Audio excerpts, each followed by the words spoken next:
Hey guys, welcome back to the Cool Classic Kids Show, and today we're talking about Xbox because they have officially made the announcement.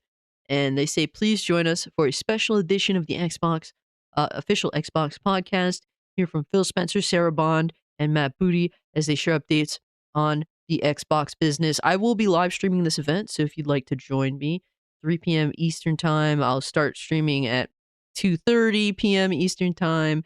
It always falls on a Thursday, guys. That's how it is for me. It always falls on my podcast day, which means I will get no sleep, but it's to entertain you guys and to hang out with you guys. So it is worth it. I will just conk out after my podcast, the Too Real for Fails podcast. So definitely tune into that 8 p.m.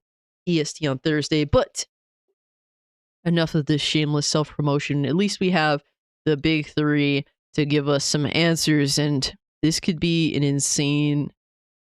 This can be not just an insane time for Xbox, but an insane time for the industry. What Xbox does here could really give us the idea of the future of gaming. And we don't know exactly how deep this business plan goes or this business change goes. Clearly there is a change of some sort.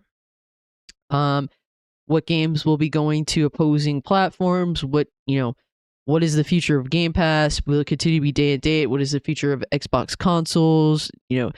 What are we doing here? Like, how deep does this go? I think that a lot of the pushback that they've received from the community has definitely made them probably reconsider some things. So they're going to try to navigate us through this this mess of change, I guess. But it's just interesting that they're choosing a podcast format. Like, will this be live? Will it be pre-recorded? I don't know. I have no idea how scripted it's gonna be. I wonder how they're gonna pitch this to us, because it just doesn't sound like good news for the gamer. Removing the luxury of choice is always a bad thing for gamers. Don't let anyone try and fool you otherwise. But there's been a lot of discussion around the games and what's going over to PlayStation, and apparently people who claim to have sources say that Hi-Fi Rush is no doubt a completely finished port. That's what some people are saying. Shout out to Gaming Addict. But they said that Starfield, for example, was in pre-production, didn't go into full production of its port, so maybe they cancel that. Don't know, but we're in this. Xbox has put themselves in this corner where there's been no gaming company before them that's ever went down this route for us to be able to look back on history and be like, yeah, well, this is likely going to happen because blah, blah, blah. Like, history repeats itself. Like, no, like, I wonder what Xbox is going to do and how it's going to affect their business and how it's going to affect the gaming industry as a whole, because we are headed down. We are headed for huge change, guys. It's kind of scary. Who knows, within the next 10 years, I'll recognize gaming, because I've been gaming since the late 90s. Who knows if I'll even recognize gaming, in the next 10 years. It's a scary thought, man. It's a scary endeavor. But here's a new update on the potential games that are indeed likely coming to opposing platforms. And they say Xbox will reportedly bring Hi-Fi Rush and Pentiment to rival consoles first.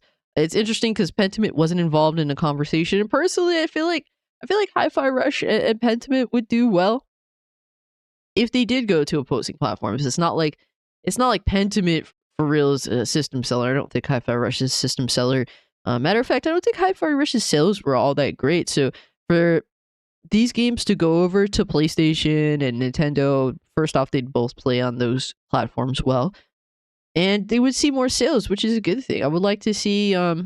Look, I think Pentiment is a joke. I played that for 5 minutes and said, "Do I really want to be doing this?" And I yeeted it. Apparently, it's a great game of its kind. Some people say it's a 10 out of 10 of its type of game. And if that's the case, good. That's good. I'm glad that you enjoyed it. But when it comes to Obsidian, I want open world or open area RPG. And the fact that they spent all this time on Pentiment and Grounded instead of working on stuff that I actually want to see, it's kind of a joke to me. But Hi-Fi Rush also going over. That's pretty much. I feel as though like this is no doubt gonna happen. But I feel like both of these games should likely happen. You know, stuff like Halo, Gears, Forza is definitely up for discussion. Um, should those go to opposing platforms? I mean, it depends on how Xbox feels comfortable, like how comfortable they feel with putting their entire catalog on, their opposition's platform.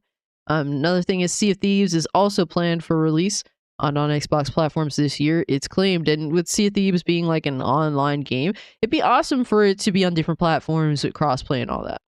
That would be really, really cool.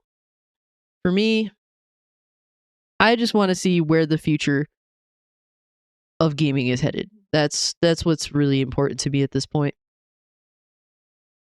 And yeah, guys, we have ourselves an interesting day. The fact that they keep holding it off definitely is concerning. But we'll see what happens, man. Let me know what you think about this. If you can, like the video, share the video, subscribe to the channel, follow me over on Twitter or Kick if you'd like to continue the conversation. And guys, we'll have you said I'm out. Peace.